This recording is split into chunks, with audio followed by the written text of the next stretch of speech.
Cette vidéo résume les constats de l'audit particulier sur la gestion contractuelle du ministère des Transports, de la mobilité durable et de l'électrification des transports mené par le Vérificateur général du Québec. Le 24 mai 2016, le Conseil du Trésor a demandé au Vérificateur général d'effectuer un audit particulier sur la conformité du processus de gestion contractuelle du ministère. Les résultats de l'audit particulier seront publiés dans 2 rapports distincts. Le présent rapport contient les résultats de notre analyse des éléments importants qui permettent une bonne gouvernance des activités liées au processus de gestion contractuelle au ministère. Le ministère est le plus important donneur d'ouvrage. En 2015-2016, il a attribué 3 038 contrats de 25 000 $ ou plus qui ont totalisé plus de 1,6 milliard de dollars. Le ministère réalise la majorité de ses activités de façon décentralisée dans 13 territoires. La structure de fonctionnement du ministère n'est pas optimale à l'égard de la gestion contractuelle. Certaines responsabilités ne sont pas comprises ni pleinement assumées. L'expertise dans certains domaines est insuffisante pour assurer l'efficacité et l'efficience du processus. Plusieurs responsabilités ne sont pas claires et certaines se chevauchent, ce qui entraîne de la confusion à l'égard des rôles et risque de rendre difficile l'application uniforme des procédures ministérielles.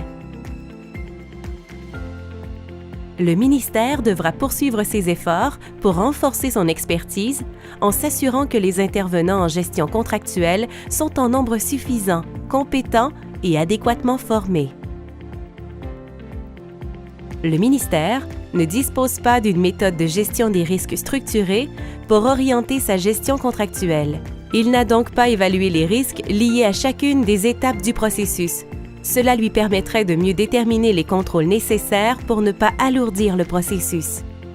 Chaque fois qu'un problème est soulevé, le ministère réagit en mettant en place de nouveaux contrôles. Toutefois, il ne se base pas sur une appréciation objective des risques réels, ni n'évalue l'impact de ces contrôles sur l'efficience du processus. Au cours des dernières années, les nombreux ajustements apportés au processus ont visé d'abord à renforcer la conformité à la réglementation.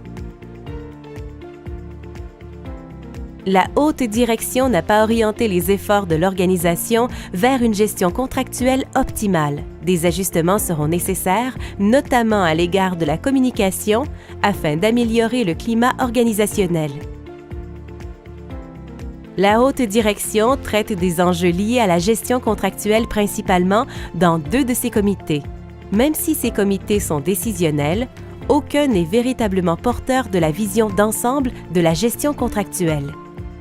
Tout le personnel joue un rôle déterminant dans la performance du ministère. Pour instaurer un bon climat organisationnel, la haute direction doit considérer le fait qu'il y a eu des réorganisations fréquentes, la forte pression médiatique, de même que la grande taille du ministère et l'éloignement des ressources dans les territoires. Pour de plus amples renseignements, consultez le rapport entier au vgq.qc.ca.